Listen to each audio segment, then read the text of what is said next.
Du coup, on va passer immédiatement à la deuxième partie concernant les documents déclassifiés hier. D'accord?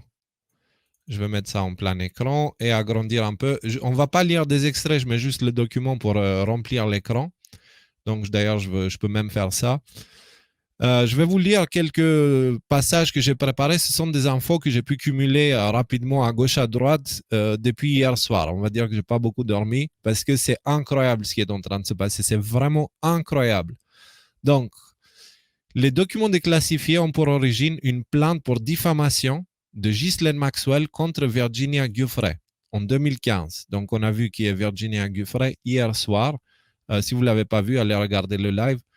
Donc, ces documents prouvent que Ghislaine Maxwell a menti sous serment. Ghislaine Maxwell se faisait guider par Jeffrey Epstein pour sa déposition alors qu'elle avait dit sous serment qu'elle ne l'avait pas vu depuis plus de 10 ans. Ce dernier lui disait entre autres, tu n'as rien fait de mal, ne t'inquiète pas, garde la tête haute, va sortir faire la fête et oublie tout ça. Donc ça, c'est Jeffrey Epstein qui dit à Ghislaine Maxwell comment se comporter pendant la procédure de diffamation en fait contre Virginia Giuffre, qui est une des victimes et qui est aussi une des raisons pour lesquelles ce dossier a vu le jour. D'accord? Dans le témoignage de Virginia Giuffre, on peut lire que Bill Clinton était présent sur l'île de Jeffrey Epstein. Bill Clinton nie tout en bloc, mais il y a trop de preuves contre lui. Dans le très biaisé documentaire de Netflix sur Jeffrey Epstein, on peut voir le témoignage d'un des techniciens sur l'île qui dit avoir vu Bill Clinton sur la véranda préférée de Jeffrey Epstein. Tout ceci entre en conflit direct avec le fait que Bill Clinton prétend n'avoir jamais mis les pieds sur l'île. Donc, déjà, il commence à avoir peur. Et là, on parle de Bill Clinton. Et les médias, ils se sont concentrés sur ça. Ils ont oublié d'autres passages importants. Dans ces dépositions déclassifiées, il y a aussi des détails concernant de nombreuses interactions entre Ghislaine Maxwell et Bill Clinton. Les nombreuses fois que l'ancien président américain a utilisé l'avion privé de Jeffrey Epstein. Et n'oublions pas cette fameuse photo de Ghislaine Maxwell assise sur le trône de la reine d'Angleterre à côté de Kevin Spacey. Ces photos viennent d'une tournée, on va dire, organisée par le prince Andrew pour Ghislaine Maxwell, Kevin Spacey, Bill Clinton et Chris Tucker. Donc, Chris Tucker, c'est un acteur américain qui a joué notamment dans Rush Hour. Si vous voulez voir un petit peu sa tête, il ressemble à ça, quoi. Voilà. Donc, le prince Andrew avait organisé une tournée pour ces gens-là. Ghislaine Maxwell, Kevin Spacey, Bill Clinton et Chris Tucker. Donc, déjà, là aussi, il se trouve impliqué, Bill Clinton. Le département de justice américain est obligé à présent de creuser de ce côté-là. Et les amis, si on creuse de ce côté-là, c'est bon, c'est fait, c'est réglé, plus de problème. Il y a aussi des détails concernant le prince Andrew qui refuse maladroitement son implication dans cette affaire. Donc, cette photo le montre avec Virginia Giuffre alors qu'elle était encore adolescente. Le prince, pas charmant du tout, prétend que cette image est fausse, mais tout ça, on le sait déjà. On sait que cette image n'est pas fausse. Ce qui est nouveau dans cette histoire, c'est que le FBI avait une copie de cette photo depuis bien avant la première déposition de la victime en 2011. On a appris aussi que le FBI avait des interactions avec d'autres victimes en 2014, mais toujours rien. Rappelez-vous que le prince Andrew refuse catégoriquement de coopérer dans cette histoire. Cette histoire est en train de mettre le doigt sur quelque chose de très, très, très grand. Rappelons-nous de cette vidéo, de cette vidéo où la journaliste Amy Robach est enregistrée à son insu et où elle explique comme quoi elle avait toute l'histoire d'Epstein et l'implication du prince Andrew 3 ans avant que l'affaire éclate, y compris une interview avec Virginia Giuffre. mais qu'elle a subi des pressions importantes de la famille royale pour ne pas publier son histoire. On va juste jeter un coup d'œil, vite fait, essayer de traduire en temps réel. J'avais l'histoire pendant 3 ans. J'avais cette interview avec Virginia Roberts. Donc, c'est Virginia Roberts Giuffre. We would not put it on the air. First of all, I was told, who's Jeffrey Epstein? No one knows who that is. This is the stupidest. Donc, nous n'allons pas le publier. Tout d'abord, on m'a dit, mais qui est ce Jeffrey Epstein? Il n'y a personne qui sait qui il est. C'est une histoire stupide. C'est ce que le média, son propre média, lui a dit par rapport à son histoire. Then the palace found out that we had her whole allegations about Prince Andrew and threatened us a million different ways. Et ensuite, le palais a trouvé que nous avions une interview avec toutes ces allégations contre le prince Andrew et ils nous ont menacés d'1 million de manières différentes.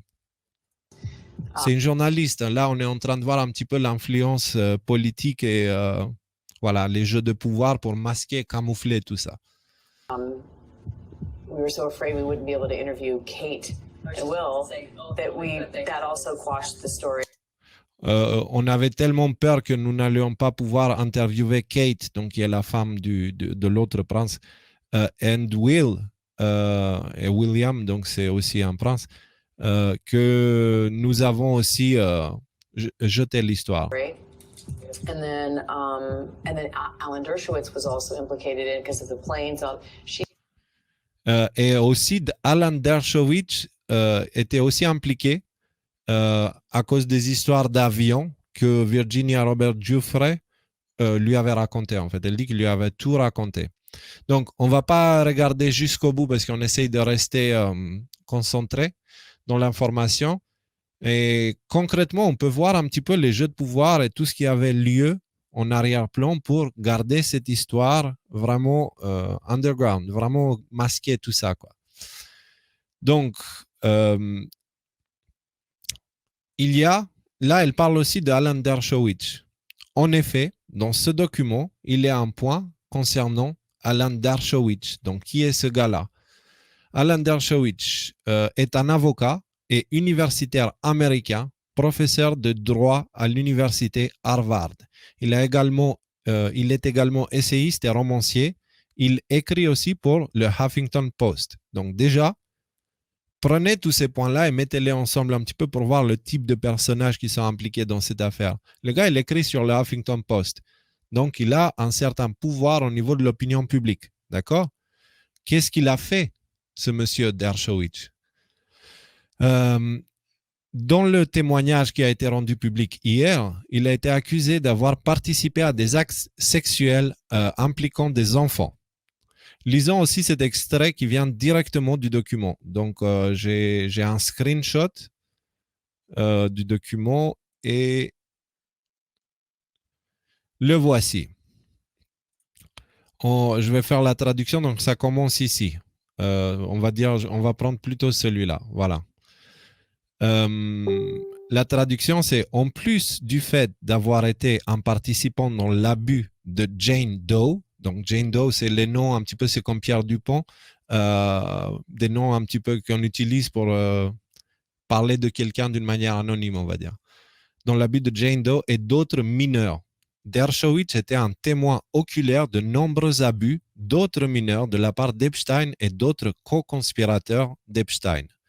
Dershowitz a joué un rôle très important dans la négociation d'un NPA pour Epstein. Alors, c'est quoi un NPA? C'est un Non-Persecution Agreement, qui veut dire un accord de non-persécution. En effet, Dershowitz a aidé à la négociation d'un accord qui donnait l'immunité contre des persécutions fédérales dans le secteur sud de Californie, pas seulement à Jeffrey Epstein, mais aussi à tout autre co-conspirateur d'Epstein. Donc, concrètement, Dershowitz a aidé à la négociation de cet accord en faisant en sorte à ce que ça lui apporte aussi une protection à lui-même contre des persécutions pour avoir abusé à Jane Doe. Donc, le gars, il a fait un accord pour protéger Epstein, mais se protéger lui-même aussi dans la même opportunité. Comment on peut faire ce genre de choses? Comment on peut faire? Vous voyez à quel point la loi était corrompue. Vous voyez pourquoi on n'a jamais réussi à se débarrasser de ces pourris? C'est parce que la loi elle-même était pourrie. Et j'utilise bien le passé parce que ce n'est plus le cas. Ce n'est plus le cas. On a vu avec William Barr, on a vu que ça va. On avance vraiment bien. On avance vraiment bien. Donc, autre chose qui ressort de ce document et qui est quand même super important, c'est que il y a tout le long du document plein de noms, mais genre vraiment un nombre hallucinant de noms qui sont masqués. Ça veut dire quoi? Ça veut dire que les révélations sont juste au début. Elles viennent de commencer. Et donc, comme on a dit hier, je pense que les choses vont vraiment accélérer après novembre. L'administration Trump et le procureur général ne veulent pas y aller comme des cochons parce que l'État profond peut utiliser l'argument du Trump fait tout ça pour nuire aux élections. Donc là, il a juste lâché 2-3 petits noms pour donner envie aux gens d'aller creuser et de chercher plus loin. Et c'est exactement ce qu'on est en train de faire là. Du coup, la stratégie fonctionne très bien. Mais il reste plein de noms qui ne sont pas encore dévoilés. Je vous laisse deviner ce qui se passera quand ces noms-là seront dévoilés.